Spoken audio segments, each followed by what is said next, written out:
বিসমিল্লাহির রহমানির রহিম। সবাইকে আসসালামু আলাইকুম। আমার প্রিয় ছাত্রছাত্রীবৃন্দ, আজকে বাংলা দ্বিতীয় পত্রের ধ্বনি ও বর্ণের 2 নম্বর ক্লাস নিয়ে তোমাদের সামনে এসে হাজির হলাম। সবাইকে আমার বাংলা অনলাইন ক্লাসে স্বাগতম। আমি Momtaz Khatun, Motijheel model school and college Basabo শাখা সিনিয়র শিক্ষক বাংলা। তাহলে চলো আমরা পড়ায় চলে যাই। সবাই খাতা কলম হাতে নাও। আজকে আমরা এর আগের দিন আমরা স্বরবর্ণ পড়েছি, স্বরধ্বনি সম্পর্কে জেনেছি। আজকে আমরা ব্যঞ্জন বর্ণ পড়ব। আর পূর্বের ক্লাসের কিছু অংশ আমি এখানে আরেকবার দেখাতে চেষ্টা করেছি। তোমরা সবাই খাতা কলম হাতে নাও এবং তথ্যগুলো তুলে নেওয়ার চেষ্টা করো।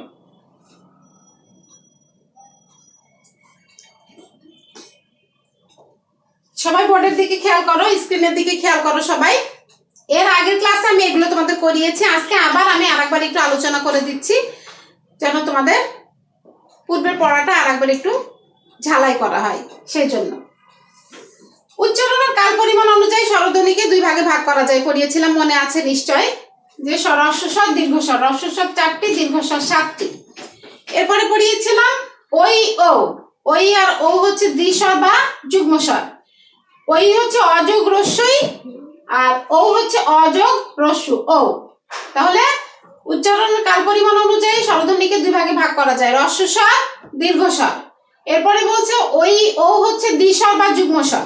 এই দ্বিস্বর বা যুগ্মস্বর কিভাবে তৈরি হচ্ছে দেখো, অযোগ রস্যই ওই আর অযোগ রস্যু ও, এটা দিয়ে হচ্ছে দ্বিস্বর বা যুগ্মস্বর তৈরি হচ্ছে। এরপরে স্বরধ্বনির হ্রস্বতা ও দীর্ঘতা। স্বরধ্বনির উচ্চারণ কালে সময়ের স্বল্পতা ও দৈর্ঘ্য অনুসারে হ্রস্ব ও দীর্ঘ হয়। আমরা যখন শব্দগুলো উচ্চারণ করি, কোনো শব্দ উচ্চারণ করতে আমাদের বেশি সময় লাগে, কোনো শব্দ উচ্চারণ করতে আমাদের কম সময় লাগে। সেটারই পার্থক্য এখানে আমি তোমাদেরকে বুঝিয়েছি। দেখো, একটু খেয়াল করো সবাই। যেমন আমি বলছি ইলিশ, এখানে দেখো আমি বলেছি হ্রস্বস্বর রস্যই, হ্যাঁ ইলিশ, কিন্তু আমি হ্রস্বস্বর দিয়ে লিখছি, কিন্তু উচ্চারণ করতে বেশি সময় লাগছে। দীর্ঘ 30 বেশি সময় লাগছে, উচিত বেশি সময় লাগছে। আবার দেখো আমি দীর্ঘিকার দিয়ে, দীর্ঘস্বর দীর্ঘিকার, এই যে দীর্ঘিকার দিয়ে লিখেছি দিন, কিন্তু কম সময় লাগছে। হ্রস্ব ইঁদুর কম সময় লাগছে। ভূমি দীর্ঘকার দিয়ে লেখা, কিন্তু হ্রস্ব কম সময় লাগছে। তার মানে কি, দীর্ঘিকার হলেই বেশি সময় হবে আর হ্রস্বীকার হলে কম সময় হবে, এটা কিন্তু ভুল কথা। উচ্চারণের কি বলে দিয়েছি খেয়াল করো, উচ্চারণ কালে সময়ের স্বল্পতা ও দৈর্ঘ্য। উচ্চারণ করতে যে কোনটাতে আমার বেশি সময় লাগছে, কোনটাতে আমার কম সময় লাগছে, সেটার উপর ভিত্তি করেই কিন্তু এই অংশটুকু। সবাই খেয়াল করেছো নিশ্চয়। এরপর বলছে বাংলা শব্দের স্বরধ্বনির হ্রস্বতা ও দীর্ঘতা অনুসারে উচ্চারণের কোনো অর্থে কোনো পার্থক্য হয় না। বাংলা শব্দের স্বরধ্বনির যে হ্রস্বতা দীর্ঘতা আছে, সেটাতে উচ্চারণের কোনো পার্থক্য হয় না। বিদেশি শব্দে কিন্তু পার্থক্য হয়, বাংলা শব্দে পার্থক্য হয় না। এটা কিন্তু একটা নৈবিত্তিকের লাইন। বিদেশি শব্দে কিন্তু পার্থক্য হয়। অনেক সময় কিন্তু দেখা যাচ্ছে যে একটা ধ্বনি উচ্চারণ করতে যে আমাদের বেশি সময় লাগছে। যেমন আমি এখানে লিখেছি দিন, তিল, হ্যাঁ পুর, এগুলাতে কিন্তু আমাদের বেশি সময় লাগছে। এই জন্য বলছে উচ্চারণ করতে সময় বেশি লাগছে। দিন আমি যখন উচ্চারণ করছি দেখো সময় বেশি লাগছে। তিল রসিকার দিয়ে উচ্চারণ করছি, কিন্তু সময় বেশি লাগছে। ঠিক আছে, তাহলে এগুলো আমাদের পূর্বের ক্লাসের পড়া। আমি আজকে আরেকবার একটু তোমাদেরকে মনে করানোর জন্য এই অংশটুকু এখানে রেখেছি। আজকে আমরা পড়বো মেনলি ব্যঞ্জন বর্ণ, ব্যঞ্জন বর্ণের প্রকারভেদ এবং ব্যঞ্জন বর্ণের ছক আছে একটা। এই ছক থেকে আমরা অনেক কিছু শিখবো। তাহলে পূর্বের দিনের পড়া মনে করো, কি বলেছিলাম? বর্ণ কি? ধ্বনি হচ্ছে শব্দ বা আওয়াজ, যেটা আমরা মুখে বলি, একটা আওয়াজ করি, শব্দ করি, সেটাকে একটা জিনিস পড়ে গেল, সেটাকে আমরা কি বলি? ধ্বনি। কিন্তু লিখিত রূপ যেটা, সেটা হচ্ছে বর্ণ। তাহলে ধ্বনি নির্দেশক চিহ্নকে কি বলছি? বর্ণ। ধ্বনি নির্দেশক চিহ্নকে আমরা বর্ণ বলছি। বর্ণ 2 প্রকার, স্বরবর্ণ, ব্যঞ্জন বর্ণ। আজকে আমরা কি পড়বো? ব্যঞ্জন বর্ণ। এখন দেখো, আমি এখানে ব্যঞ্জন বর্ণের সাধারণ একটা অর্থ বোঝাতে চেষ্টা করেছি, যেটার সাথে ব্যাকরণের কিন্তু কোনো মিলই নেই। ব্যাকরণের কিন্তু কোনো মিলই নেই। ব্যাকরণে ব্যঞ্জন বর্ণ বলতে আমরা বুঝি ক থেকে চন্দ্রবিন্দু পর্যন্ত যেগুলো, সেগুলো হচ্ছে ব্যঞ্জন বর্ণ। কিন্তু এখানে বলছে ব্যঞ্জন অর্থ হচ্ছে তরকারি। সাধারণ দৃষ্টিভঙ্গিতে ব্যঞ্জনের অর্থ হচ্ছে তরকারি। পাঁচমিশালি যে সবজি রান্না করা হয়, বলে 5 রকমের সবজি দিয়ে ব্যঞ্জন রান্না করা হয়েছে, এরকম অনেকে বলে। বা এই ব্যঞ্জন নিয়ে কিন্তু ইন্ডিয়াতে কিন্তু রান্নার অনুষ্ঠানও আছে, তোমরা হয়তো দেখে থাকবে সবাই। আর বর্ণ অর্থ তো রং আমরা জানি। তাহলে ব্যঞ্জনের অর্থ কি হচ্ছে? বিভিন্ন রঙের তরকারি। সেটা দিয়ে কি ব্যাকরণ হবে? সেটা দিয়ে কিন্তু ব্যাকরণ হবে না। ব্যাকরণে আমরা ব্যঞ্জন বর্ণ বলতে বর্ণকে 2 ভাগে ভাগ করেছি, একটা হচ্ছে স্বরবর্ণ আর একটা হচ্ছে ব্যঞ্জন বর্ণ। স্বরবর্ণ হচ্ছে স্বরে অ থেকে ও পর্যন্ত, ব্যঞ্জন বর্ণ হচ্ছে ক থেকে চন্দ্রবিন্দু পর্যন্ত। তাহলে ব্যঞ্জন বর্ণের সন্ধি বিচ্ছেদটা আমি তোমাদের দেখাতে চেষ্টা করেছি। ব্যঞ্জন হচ্ছে বি যোগ অঞ্জন, ব্যঞ্জন হচ্ছে বি যোগ অঞ্জন, ঠিক আছে? তাহলে ব্যঞ্জন বর্ণের সংজ্ঞায় চলে যাই আমরা। সংজ্ঞা কি শিখেছিলাম? যে বর্ণ উচ্চারণের সময় বাতাস বেরিয়ে যেতে কোথাও না কোথাও বাধা পাবে। ব্যঞ্জন বর্ণ কিন্তু পরাধীন, একা একা উচ্চারিত হতে পারে না, স্বরবর্ণের সাহায্য নিয়ে উচ্চারিত হয়। আমরা এর আগের ক্লাসে কিন্তু এগুলো বিস্তারিত পড়েছি। আজকে জাস্ট ছকটা আমরা ভালো করে শিখবো। তাহলে কোথাও না কোথাও বাধা পায়, ঘর্ষণ লাগে, সেটা হচ্ছে ব্যঞ্জন বর্ণ। যেমন ক, ক এর সঙ্গে অযুক্ত হয়ে ক উচ্চারণ হচ্ছে। খ, খ এর সঙ্গে অযুক্ত হয়ে খ উচ্চারিত হচ্ছে। তাহলে ক, খ, গ, ঘ এগুলো হচ্ছে ব্যঞ্জন বর্ণ। এরপরে দেখো বলছে সুবিধার জন্য বাংলা ব্যঞ্জন বর্ণে দত্তিত্ব ধ্বনি অযুক্ত করা হয়। যেমন ক এর সাথে অ, এই যে অধ্বনি যুক্ত করা হয়, যেটা আমি একটু আগে মুখে বললাম। বলছে স্বরধ্বনি যুক্ত না হলে, অর্থাৎ উচ্চারিত ব্যঞ্জন ধ্বনির প্রতীক বা বর্ণের নিচে হস চিহ্ন বা হল চিহ্ন লিখতে হয়। যেমন আমি ওই দিন অক্ষর শেখানোর সময় তোমাদের কি বলেছিলাম? বিশ্ববিদ্যালয়, বিশ্ববিদ্যালয়, তাহলে বিশ থেমে যাচ্ছি, ওই শয়ের তালবস্যার নিচে একটা হস চিহ্ন বা হল চিহ্ন হবে, ঠিক আছে? তাহলে এই হস চিহ্ন বা হল চিহ্নকে কি বলা হয়? হসন্ত বর্ণ বা হলন্ত বর্ণ। এটা অনেকে বলে যে বর্ণ বলা ঠিক না, হসন্ত বর্ণ বা হলন্ত বর্ণ। আমরা অনেক বইয়ে পড়েছি, এই জন্য আমি এখানে এটুকু সংযুক্ত করলাম। তোমরা মেনলি শিখে রাখবা যে নিচে হস চিহ্ন ব্যবহার করতে হয় কখন? যখন এই স্বরবর্ণের ব্যবহারটা না থাকে, তখন হস চিহ্ন বা হল চিহ্নের ব্যবহার করতে হয়। ব্যঞ্জন ধ্বনির প্রতীক বা বর্ণের নিচে, ব্যঞ্জন ধ্বনির প্রতীক বা বর্ণের নিচে, তার মানে কি তখন স্বরধ্বনির উচ্চারণটা আসে না, সেই ক্ষেত্রে হস চিহ্ন বা হল চিহ্নের ব্যবহার করতে হয়। এরপর আমরা মেন ছকে চলে আসলাম ব্যঞ্জন বর্ণের। সবাই খুব ভালো করে খেয়াল করো, এটা কিন্তু এই ছকটা যে ভালো করে দেখবে শিখবে, তার এইখান থেকে 250 প্রশ্ন শেখা হয়ে যাবে, 250-র উপরে প্রশ্ন শেখা হয়ে যাবে। এই জন্য সবাই এই ছকটা আমি এখানে যেভাবে করেছি, তোমরা খাতা কলম হাতে নিয়েছো নিশ্চয়, এই ছকটা এভাবে তুলে নেওয়ার চেষ্টা করো। আমি বিভিন্ন ভাবে এই ছকটার নামকরণ করেছি, দেখানোর চেষ্টা করেছি। তোমরা আশা করছি সবাই তুলে নিবা এবং এখান থেকে শেখার চেষ্টা করবা। তাহলে ব্যঞ্জন বর্ণের ছকে চলে যায়। বলছি যে আমি প্রথমে নামকরণ করেছি স্বরবর্ণের, যেরকম ছক আমরা শিখেছি, ব্যঞ্জন বর্ণের ছকটাও আমরা শিখবো। উচ্চারণের স্থান বর্গ অনুসারে স্পর্শ বর্ণের নাম। বলছে বাংলা বর্ণমালায় মোট ব্যঞ্জন বর্ণের সংখ্যা হচ্ছে 39টি। এই 39টি ব্যঞ্জন বর্ণের মধ্যে আমরা 25টিকে স্পর্শ বর্ণ বলি বা স্পৃষ্ট বর্ণ বলি। ক থেকে ম পর্যন্ত 25টি বর্ণ হচ্ছে স্পর্শ বর্ণ বা স্পৃষ্ট বর্ণ। এই ক থেকে ম পর্যন্ত মেনলি আমরা শিখবো, এবং সাথে আরো যেগুলো বাদ পড়েছে সেগুলো কোথায় যে জায়গা দখল করবে সেটা আমরা শিখে ফেলবো। তাহলে বলছে যে এই যে ক থেকে ম পর্যন্ত 25টা বর্ণ, এই ক থেকে ম পর্যন্ত 25টা বর্ণকে কি বলছে? স্পর্শ বর্ণ বলছে বা স্পৃষ্ট বর্ণ বলছে। এখন এই ক থেকে ম পর্যন্ত বর্ণগুলোকে বিভিন্ন ভাগে আমরা ভাগ করেছি। প্রথমে ক এবং খ, এই ক এবং খ কে আমরা বলছি অঘোষ। ক খ, এই ক খ কে আমরা কি বলছি? অঘোষ। এবং গ ঘ, এই গ ঘ কে আমরা বলছি ঘোষ। এবং উম, এটাকে বলছি নাসিক্য। তাহলে এই ক খ গ ঘ উম, এটার উচ্চারণ স্থান কি? এটার উচ্চারণ স্থান হচ্ছে কণ্ঠ বা জিহ্বামূলীয় বর্ণ। এটাকে আমরা ক বর্গীয় বর্ণও বলতে পারি। ক থেকে উম পর্যন্ত ক বর্গীয় বর্ণ, চ থেকে ইয় পর্যন্ত তালব্য বর্ণ বা চ বর্গীয় বর্ণ, ট থেকে মধ্যাহ্ন পর্যন্ত মূর্ধান্য বা পশ্চাৎ দন্তমূলীয় বর্ণ বা ট বর্গীয় বর্ণ, ত থেকে দন্তান্ন পর্যন্ত অগ্র দন্তমূলীয় বা ত বর্গীয় বর্ণ, এবং প থেকে ম পর্যন্ত ওষ্ঠবর্ণ বা প বর্গীয় বর্ণ। তাহলে দেখো একটা হচ্ছে বর্গীয় বর্ণ নামকরণ করছি, আর একটা নামকরণ করছি ক থেকে, কণ্ঠ থেকে উচ্চারিত হচ্ছে। একটু খেয়াল করে দেখো, ক খ গ ঘ ম, কণ্ঠে হাত দিয়ে দেখো এখান থেকে ক খ গ ঘ উচ্চারিত হয়ে না, নাসিক্য যখন আমরা উচ্চারণ করছি উম, নাকের সাথে বাতাস বের হচ্ছে, নাকের সাহায্য লাগছে, এই জন্য এটা নাসিক্য। উম ইয় মধ্যাহ্ন দন্তান্ন ম, এই পাঁচটাকে আমরা বলছি নাসিক্য, খেয়াল রাখবা। তাহলে প্রথম দুইটা ভাগকে আমরা বলছি অঘোষ এবং পরের দুইটা ভাগকে আমরা বলছি ঘোষ। প্রথম দুইটা ভাগ হচ্ছে অঘোষ, পরের দুইটা ভাগ হচ্ছে ঘোষ। তাহলে এই অঘোষ শিখতে হবে, ঘোষ শিখতে হবে। এরপরে আবার শিখতে হবে কি অল্প প্রাণ এবং মহাপ্রাণ। অল্প প্রাণ হচ্ছে ক আর গ, বর্গের প্রথম বর্ণ আর তৃতীয় বর্ণ হচ্ছে অল্প প্রাণ, দ্বিতীয় বর্ণ আর চতুর্থ বর্ণ হচ্ছে মহাপ্রাণ। তাহলে দেখো আঘোষে হচ্ছে প্রথম বর্ণ আর দ্বিতীয় বর্ণ, ঘোষে হচ্ছে তৃতীয় বর্ণ আর চতুর্থ বর্ণ, পঞ্চমটাতে আমরা বলছি নাসিক্য। অল্প প্রাণে বলছি প্রথম বর্ণ আর তৃতীয় বর্ণ, মহাপ্রাণে বলছি দ্বিতীয় বর্ণ আর চতুর্থ বর্ণ।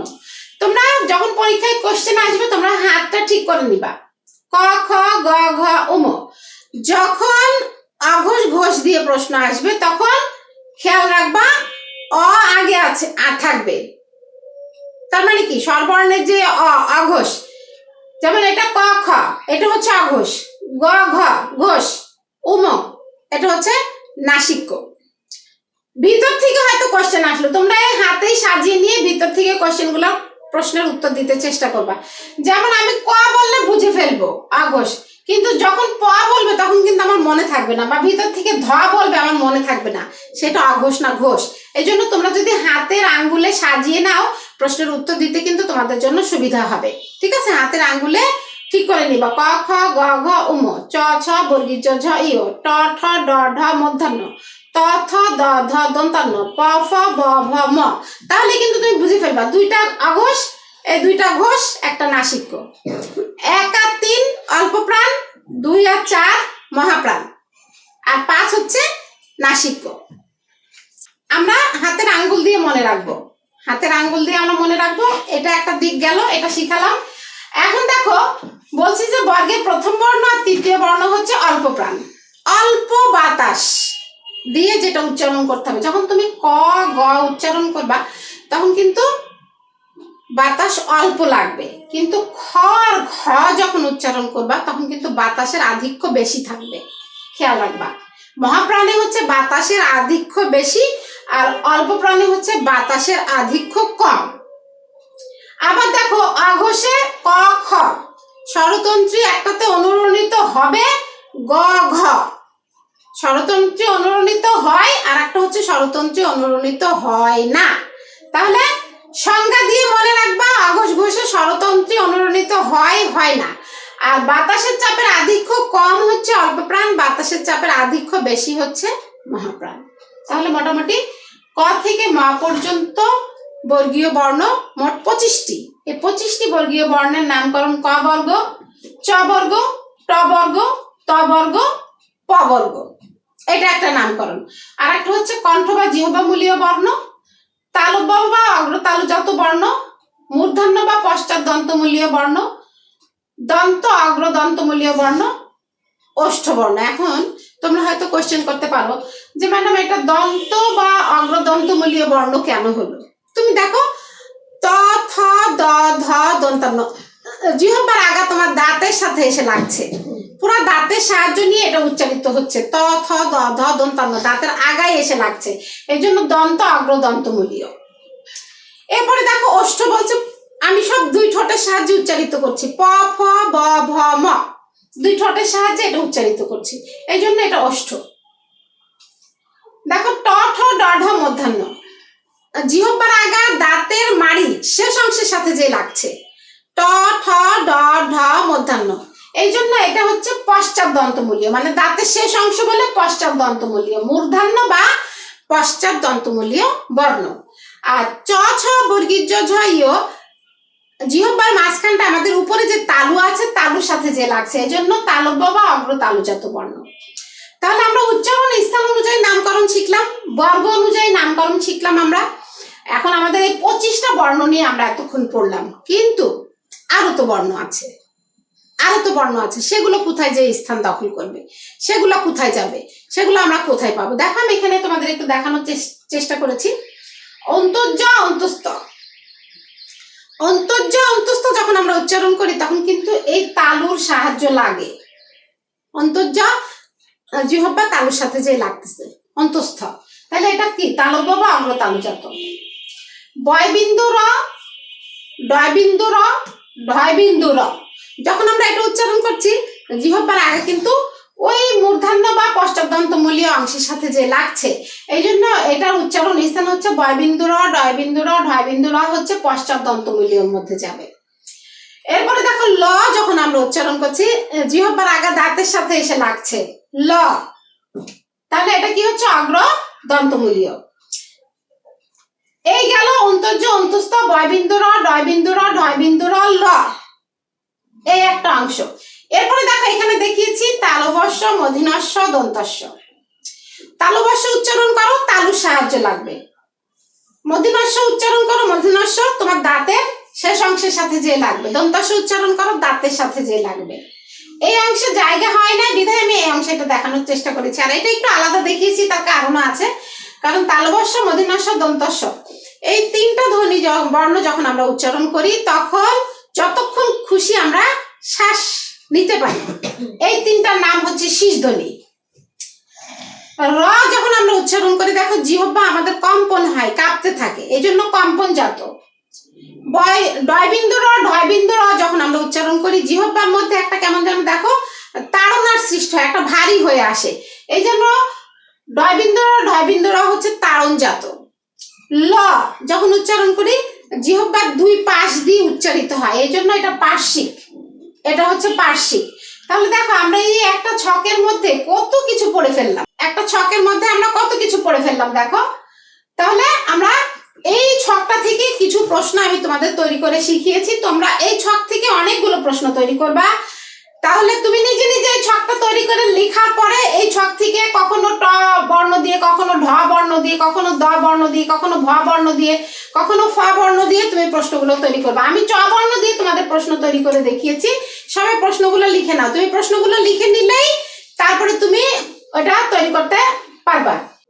তাহলে দেখো আমি চ বর্ণ দিয়ে কিছু প্রশ্ন তৈরি করেছি, তোমরা এই প্রশ্নগুলো যদি তুলে নাও তাহলে কিন্তু বিভিন্ন বর্ণ দিয়ে তোমরা প্রশ্নগুলো বাসায় তৈরি করতে পারবে।